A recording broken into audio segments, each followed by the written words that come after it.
नमस्कार। आज हम डिस्कस करेंगे गिरिराज पत्रिका दिसंबर 2021 का पार्ट 1 गिरिराज पत्रिका का हम डिस्कस करेंगे। इसका पीडीएफ आपको टेलीग्राम पर प्रोवाइड करवा दिया जाएगा। टेलीग्राम का लिंक नीचे डिस्क्रिप्शन बॉक्स में दिया गया है। अगर आपके पास टेलीग्राम का लिंक काम नहीं करता तो आप इस तरह से @allexam31 सर्च कर सकते हैं, आपको हमारा टेलीग्राम चैनल मिल जाएगा। 11,000 के आसपास हमारे टेलीग्राम पर सब्सक्राइबर्स हैं, तो आपको ईजिली मिल जाएगा। अब चलिए डिस्कस करते हैं आज की वीडियो का पहला क्वेश्चन। सबसे पहले क्वेश्चन में पूछा गया है, which city rank the score of 75.50 in the sustainable development goal urban index. तो सतत विकास लक्ष्य शहरी सूचकांक में किस शहर को 75.50 का स्कोर जो है वो मिला है। अगर हम हिमाचल प्रदेश की बात करें और पूरे इंडिया के कॉन्टेक्स्ट में बात करें तो ये मिला है शिमला को। ऑप्शन बी जो है वो सही आंसर है। अब शिमला का स्कोर रहा है पूरे इंडिया में जो है वो पहला स्कोर शिमला ने जो है वो प्राप्त किया है किसमें, sustainable development goal urban index में। अब इसके बारे में डिटेल में थोड़ा सा जान लेते हैं, क्योंकि एग्जाम पॉइंट ऑफ व्यू से ये इंपॉर्टेंट है। देखो, ये जो शहरी विकास लक्ष्य सूचकांक भी इसको कहते हैं, इसमें जो है वो शिमला ने देश भर में जो है वो पहला स्थान प्राप्त किया है। ये किसके द्वारा निकाला गया है? ये sustainable development goals NITI Aayog के द्वारा जो था इसको रिलीज किया गया। अब नीति आयोग ने इसको रिलीज किया, इसमें जो है वो भारत भर के 56 शहरों को जो था वो शामिल किया गया था, जिनमें 10 लाख से अधिक आबादी वाले जो था वो 44 शहर थे और 10 लाख से कम आबादी वाले जो था वो 12 राज्यों की राजधानियों को इसमें शामिल किया गया था। इसमें जो था वो गरीबी हो गया, स्वास्थ्य हो गया, शिक्षा हो गया, लैंगिक समानता हो गया, सस्ती और सुलभ ऊर्जा हो गया, जलवायु हो गया, ये सब मापदंड जो था इसमें रखे गए थे। और सभी शहरों का जब प्रदर्शन देखा गया तो उसमें जो था वो अपने शिमला ने जो था वो अच्छा स्कोर प्राप्त किया। ये आउट ऑफ 100 जो है वो 75.50 जो है वो प्राप्त किया गया है। तो इसके बारे में एक तो आपको इसका स्कोर याद रखना है 75.50, दूसरा शिमला याद रखना है। अब शिमला के बाद हम कौन कौन सी सिटीज़ के नंबर कितने कितने रहे हैं वो भी डिस्कस कर लेते हैं। इसमें जो है वो सेकंड पोजीशन जो है वो कोयम्बतूर को मिली है और थर्ड पोजीशन जो है इसमें चंडीगढ़ को मिली है। तो सेकंड और थर्ड पोजीशन भी आपको याद रखनी है। बाकी नीति आयोग के बारे में थोड़ा सा जान लीजिए। देखो, नीति आयोग को जो पहले जो था वो प्लानिंग कमीशन के नाम से जाना जाता था। इसका नाम 2015 में जो था वो नीति आयोग रखा गया। अगर एग्जैक्टली बात करेंगे इसकी फॉर्मेशन कब हुई थी, तो इसकी फॉर्मेशन जो था वो 1 जनवरी 2015 में हुई थी।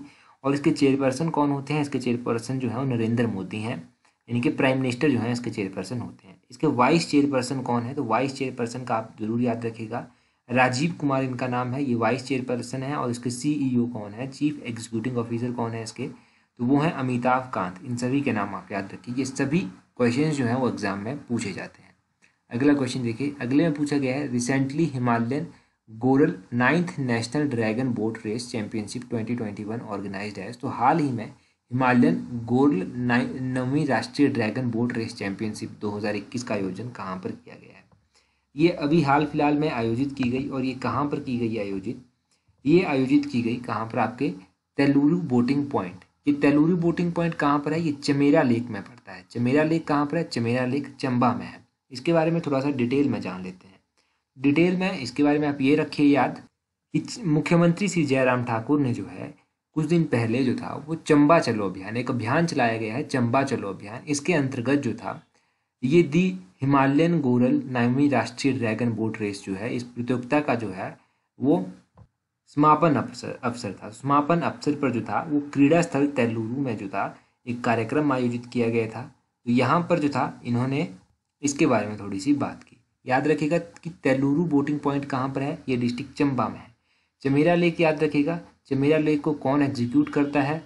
चमेरा लेक को जो है वो एनएचपीसी के द्वारा एग्जीक्यूट किया जाता है। चमेरा 1 परियोजना है, चमेरा 2 परियोजना है, चमेरा 3 परियोजना है। चमेरा 1 परियोजना की कैपेसिटी है 540 मेगावाट, चमेरा 2 परियोजना की कैपेसिटी है 300 मेगावाट और चमेरा 3 परियोजना की कैपेसिटी है 231 मेगावाट। तो ये चमेरा डैम प्रोजेक्ट जो है ये रवि नदी के ऊपर बना हुआ है। तो रावी नदी के बारे में भी याद रखिए। ये सब इंपॉर्टेंट इसके बारे में हो गया जानने को आपको। अगला क्वेश्चन देखते हैं। अगले क्वेश्चन में पूछा गया है, recently who has been given Shaurya Chakra from Himachal Pradesh. तो हाल ही में हिमाचल प्रदेश से किसे शौर्य चक्र जो है वो दिया गया है। शौर्य चक्र की अगर हम बात करें तो शौर्य चक्र किसको दिया गया है? तो इम्पोर्टेंट क्वेश्चन है ये हिमाचल के रिगार्डिंग। शौर्य चक्र जो है वो अमित सिंह राणा को भी दिया गया है और ब्रिजेश शर्मा को भी दिया गया है। तो ऑप्शन सी इसका सही आंसर होगा, बोथ ए एंड बी। इसके बारे में डिटेल में बात करते हैं। मुख्यमंत्री श्री जयराम ठाकुर ने जो था वो शौर्य चक्र विजेताओं को जो है वो बधाई दी। अब शौर्य चक्र जो था वो दिए किसके द्वारा गए? शौर्य चक्र जो था वो भारत के राष्ट्रपति श्री रामनाथ कोविंद के द्वारा दिए गए। ये शौर्य चक्र जो है एक तो दिया गया अमित सिंह राणा को, ये ज्वालामुखी से संबंध रखते हैं, इनको शौर्य चक्र जो है वो मिला। और दूसरे हैं ब्रिजेश शर्मा। ब्रिजेश शर्मा जो है कुटलहट से संबंध रखते हैं, परंतु इनको ये मरणोपरांत जो है वो इससे सम्मानित किया गया है। ये भी आप याद रखिएगा कि ब्रिजेश शर्मा को जो है ये मरणोपरांत दिया गया है, इनकी पत्नी ने इसको रिसीव किया है। और अमित सिंह राणा ये ज्वालामुखी से संबंध रखते हैं और इनको ये अवार्ड दिया गया है, और ये कुटलहट से संबंध रखते हैं। यहाँ से एक और क्वेश्चन बन जाता है, गिरिराज पत्रिका में तो ये नहीं दिया गया था, परंतु एग्जाम में ये पूछा जा सकता है। ग्रुप कैप्टन अभिनंदन वर्धमान को जो है वो कौन सा अवार्ड दिया गया है? तो आपके पास अलग अलग ऑप्शंस हो सकती हैं, जैसे कि शौर्य चक्र, वीर चक्र, कीर्ति चक्र, इस तरह के अवार्ड्स आपके पास दे दिए जाएंगे।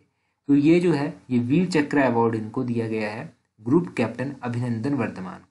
प्रेसिडेंट रामनाथ कोविंद ने इनको दिया है, क्योंकि उस टाइम आपको पता है फरवरी 2019 में जो है वो पाकिस्तान में जब इनका प्लेन क्रैश हो गया था, ये वहाँ पर गिर गए थे, तो उसके बाद इनकी बहादुरी के लिए जो था इन्हें ये अवार्ड दिया गया। तो इनका नाम इम्पोर्टेंट है। अब नेक्स्ट क्वेश्चन देखते हैं हमारे पास क्या है। नेक्स्ट क्वेश्चन में पूछा गया है Kamrunag temple is situated in which district of Himachal Pradesh. देखो कामरूनाग मंदिर कहाँ पर स्थित है। देखो अब जिन लोगों को तो पता है एग्जैक्टली, कोई मंडी से संबंध रखता है उसको तो एग्जैक्टली पता होगा, परंतु कुछ लोगों को ना कन्फ्यूज़न हो जाता है, फिर जो आउट ऑफ स्टेट होते हैं या फिर आउट ऑफ डिस्ट्रिक्ट होते हैं। अब कुछ लोग काफ़ी टाइम से चंडीगढ़ में रहकर तैयारी कर रहे हैं, तो उन लोगों को ना इन छोटी छोटी चीज़ों को कन्फ्यूज़न हो जाता है। कुछ लोग कुल्लू टिक कर आते हैं, परंतु कुल्लू नहीं, इसका सही आंसर होगा ऑप्शन बी मंडी। कामरूनाग मंदिर जो है वो मंडी में स्थित है। जैसे कि अभी बिजली महादेव मंदिर पूछा गया था कि बिजली महादेव मंदिर कहाँ पर है, इसको लेकर भी कन्फ्यूज़न होता है कुल्लू और मंडी में। तो बिजली महादेव जो है वो कुल्लू में है। इसके बारे में, ये जो कामरूनाग मंदिर है इसके बारे में एक आर्टिकल आया था। आर्टिकल तो देखिए, जब हम हिमाचल की स्मॉल स्टोरीज डिस्कस करते हैं तब हम इन सब को डिस्कस कर लेते हैं, जब कोई भी ऐसा स्मॉल इंटरेस्टिंग फैक्ट हिमाचल का होता है। लास्ट टाइम जो हमने स्टोरी की थी मुझे काफ़ी इंटरेस्टिंग लगी थी, जिसमें ये भी कहा गया था, mister you want to know my existence, I am the lord of lord. ये देवता के द्वारा कहा गया था गुरु के माध्यम से एक अफसर को।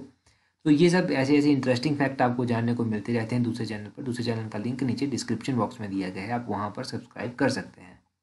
मंडी में और भी इंपॉर्टेंट टेम्पल हैं, जैसे कि तारना देवी मंदिर हो गया, ये मंडी में स्थित है। भूतनाथ मंदिर हो गया, ये भी मंडी में स्थित है। पराशर मंदिर हो गया, ये भी मंडी में स्थित है। माधोराय टेम्पल हो गया, ये भी मंडी में स्थित है। ये जो भूतनाथ मंदिर है ना, ये शिखर आर्किटेक्ट स्टाइल में बना हुआ है और राजा अजबर सेन के द्वारा इसको बनवाया गया था।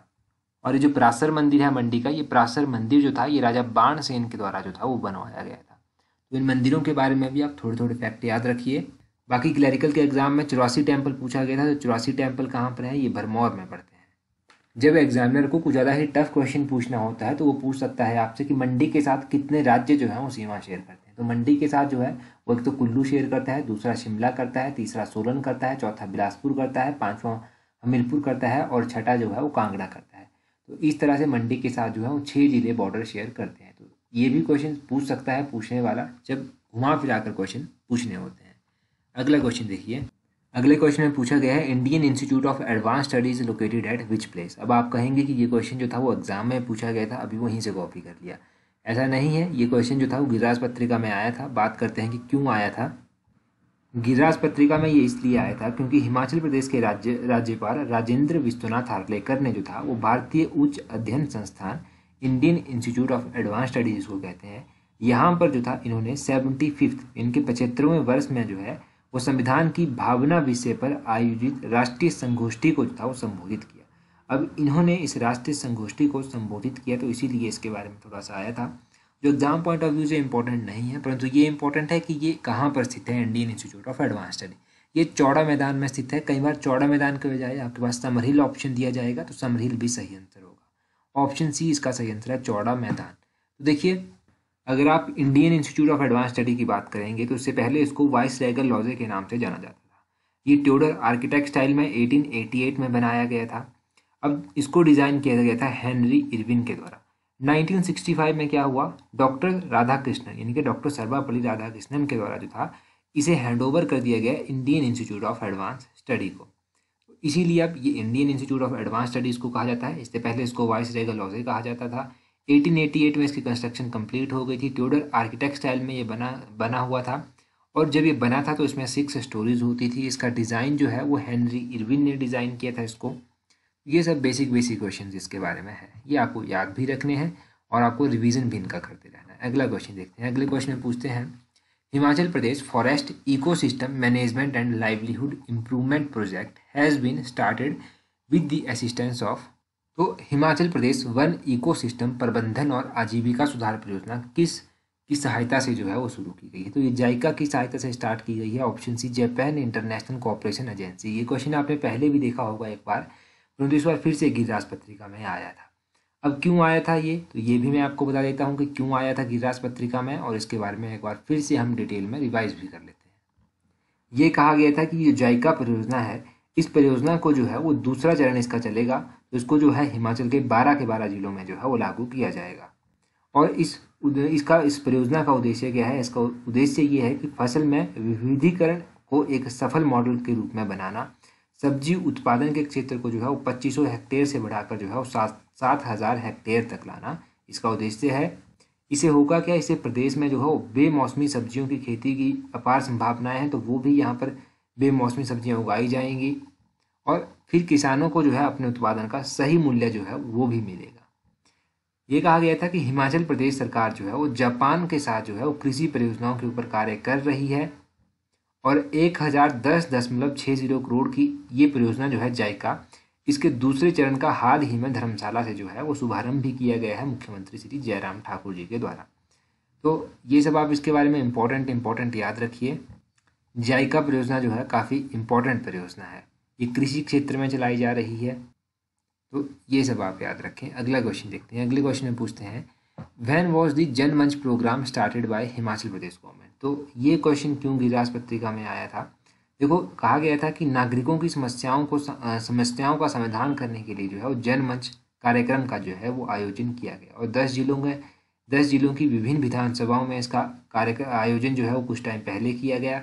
शिकायतें भी दी गई थी, कितनी शिकायतों का निवारण किया गया, जो कि बिल्कुल इम्पोर्टेंट नहीं है, परंतु ये क्वेश्चन जो है एग्जाम में अभी तक एक बार पूछा जा चुका है, परंतु ये बहुत बार अभी आगे पूछा जाएगा, तो इसीलिए इस क्वेश्चन को रट लीजिए। ये जनमंच कार्यक्रम है, ये 3 जून 2018 को जो था वो स्टार्ट किया गया था। ऑप्शन ए जो है वो सही आंसर है। अब 3 जून 2018 को जब ये स्टार्ट किया गया था, तो क्यों स्टार्ट किया गया था? इसको स्टार्ट इसीलिए किया गया था ताकि जितने भी हमारे MLA मंत्री हैं, वो मंत्री जो हैं वो जाएँ, अलग अलग विधानसभा क्षेत्रों में जाएँ, वहाँ पर लोगों की समस्याओं को सुने और उनका जो है वो निवारण भी करे, उनका जो है हल भी निकाले। इसीलिए इसको चलाया गया था जनमंच कार्यक्रम को। इसके साथ ही जो है एक और इम्पोर्टेंट योजना आप याद रखिएगा, वो है मुख्यमंत्री सेवा संकल्प हेल्पलाइन नंबर। ये है 1100 1100 ये नंबर है, तो ये नंबर याद रखिए। बाकी गिरिराज पत्रिका में एक और चीज़ कही गई थी, देखो रेणुका मेले के बारे में भी बात की गई थी। रेणुका मेले के बारे में हम पहले बहुत बार पढ़ चुके हैं, तो इसीलिए मैंने यहाँ पर ये क्वेश्चन नहीं डाला। रेणुका मेला जो है वो दिवाली के 10 दिन बाद मनाया जाता है। ये एक अंतर्राष्ट्रीय स्तर का मेला है, और ये कहा गया था, देखो अगर आपको मेलों के ऊपर कोई आर्टिकल लिखने को आता है, तो यहाँ से एक मैं आपको पॉइंट बता देता हूँ। जैसे आप HS का मेंस कभी देंगे, एलाइड के बारे में अगर आप सोच रहे हैं, तो कल को मेंस अगर आप जब देंगे, देखो मेले जो है ना वो एकता के सूत्र में बांधते हैं इंसानों को। तो देखो ये एकता का एक प्रतीक है, और ये जो है एक परंपरा को जो है वो बनाए रखते हैं। ये लोगों के रहन सहन के बारे में जानकारी देते हैं, लोगों के आचार और विचार के बारे में भी जानकारी देते हैं, पारंपरिक धरोहर को ये सजाए रखते हैं। तो इन सब चीज़ों में जो है ये हेल्प करते हैं। मेलों के बारे में कभी आपसे कुछ पूछा जाए तो आप ये सब चीज़ें जो है वो बता सकते हैं। बाकी ये दिसंबर महीने का पहला पार्ट है, तो नवंबर महीने के इम्पोर्टेंट डे हम यहाँ पर रिवाइज कर लेते हैं। उससे पहले क्वेश्चन है आपके पास, horse breeding farm is situated at. तो हिमाचल प्रदेश में हॉर्स ब्रीडिंग फार्म जो है वो कहाँ पर स्थित है? तो इस क्वेश्चन का आंसर आप कमेंट करके बता दीजिए। बाकी अब जो लोग जो हैं वो नवंबर महीने के इंपॉर्टेंट डे जानने में इंटरेस्टेड हैं, तो एक बार हम जल्दी से रिवाइज कर लेते हैं। नवंबर महीने में जो है वो 9 नवंबर को मनाया जाता है लीगल सर्विसेज डे। 11 नवंबर को जो है वो नेशनल एजुकेशन डे मनाया जाता है। 14 नवंबर को चिल्ड्रंस डे मनाया जाता है। उसके अलावा 26 नवंबर को जो है वो नेशनल लॉ डे मनाया जाता है। याद रखिए 26 नवंबर को नेशनल लॉ डे मनाया जाता है, और 9 नवंबर को लीगल सर्विसेज डे मनाया जाता है। और अगर हम इंटरनेशनल लेवल पर बात करें तो 5 नवंबर को वर्ल्ड सुनामी डे मनाया जाता है, और 10 नवंबर को world science day for piece and development मनाया जाता है। तो ये आप नवंबर महीने के कुछ इंपॉर्टेंट डेज याद रखिए। नवंबर में ज़्यादा इंपॉर्टेंट डेज याद रखने को नहीं है, तो यही आप याद रखिए नवंबर महीने के इंपॉर्टेंट डेज। बाकी so that's all for today. Thank you very much for watching and listening it very patiently.